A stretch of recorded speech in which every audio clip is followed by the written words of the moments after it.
Hello and welcome to the Bottom Up Skills Podcast. I'm Mike Parsons. I'm the CEO of Qualitance, and it is great to be back. We're kind of at the midpoint of our adventure into getting unstuck. That's right, the toughest challenges you're going to face as a product manager.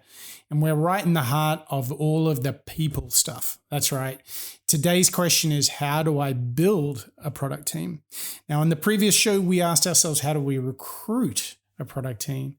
So we're assuming you've got the people. It's now about making things work. And, the funny thing is, you're kind of exhausted. You just managed to recruit a bunch of people, but actually now you got to go build that product. So the adventure has just begun. And I think that there are a couple of things that Patrick Lencioni wrote about in a book called 5 Dysfunctions of a Team that I see really are the greatest challenges of teamwork. In every single country I've lived in, it doesn't matter, Australia, the Netherlands, the United Kingdom, the United States of America, the dysfunctions of a team are all pretty similar. So let's look at what it takes, using Patrick Lencioni's model, to build a high-performance team. And these product teams are dealing with really complex matters, particularly if it's a first-generation product. There's nothing there. Nothing exists. You're building something out of thin air, which personally is super exciting, creating something out of nothing. But it's challenging because everything needs to be built, wait for it, for the first time. And that is some hard stuff. So you've got to have some foundational ways of working together, because both work and life overall, it's a team sport. So it doesn't really matter how sharp their product design skills are. If people are not working as a team, then you ain't got nothing.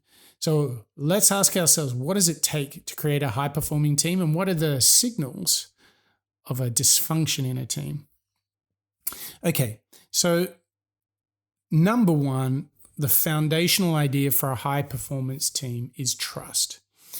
And when there is an absence of trust, people really fear being open and vulnerable with each other. And if you're not trusting of each other, pretty much nothing is going to happen, because people are in those sort of fight or flight modes, and that's really poor for a team. So, how do you get over this sort of absence of trust? And it starts with you, the leader. It starts with you being vulnerable enough to share the challenges that you face and the limitations that you have. Now, this is quite contradictory to how a lot of people think they should lead. But actually, when you show that you're not perfect, when you show that you're prepared to take a risk and to be open, this will make people feel so much safer. They'll breathe a sigh of relief, because they've probably got things that they're working on that they find stressful or challenging. And it really is wonderful when you can lead the way and say, hey, you know what, I'm working on some stuff too. So that's how you create the trust amongst a team. Now, another thing that will challenge a team is the second part, and that's the fear of conflict. What you'll see in some teams is they'll kind of pretend to be all getting along, but underneath all that, there's all sorts of passive-aggressive stuff going on, and people can't embrace diversity. They can't be that productive because there's this artificial harmony. People have to have that safety to argue the merits of ideas and insights and facts. And you should encourage different points of view, because if you can agree to disagree and still respect each other, then this is the healthiest thing for a team, because maybe the direction of the product's not quite right.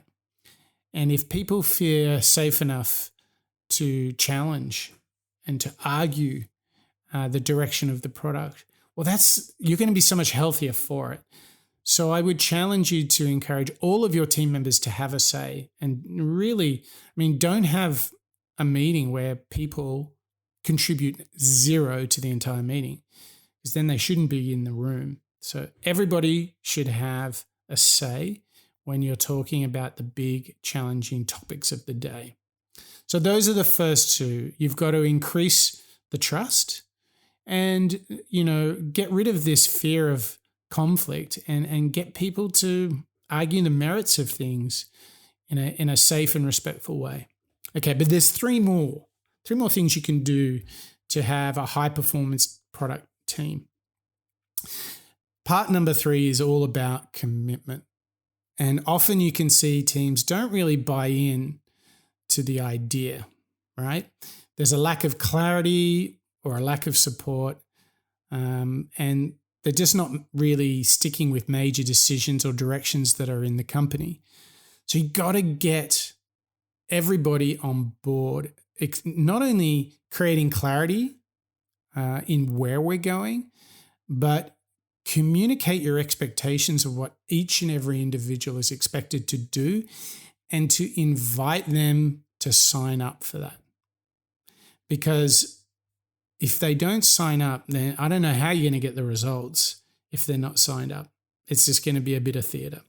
So that's number 3, commitment. So that comes after the fear of conflict and the absence of trust. So if you've got trust, good conflict, good commitment, you're 3 out of 5, there's just 2 to go. The next thing you've got to go for is accountability. This is number 4. We need to, a lot of people like to be in a comfortable place, right? And not have difficult decisions or stretch goals. But you got to have tough conversations when people don't deliver.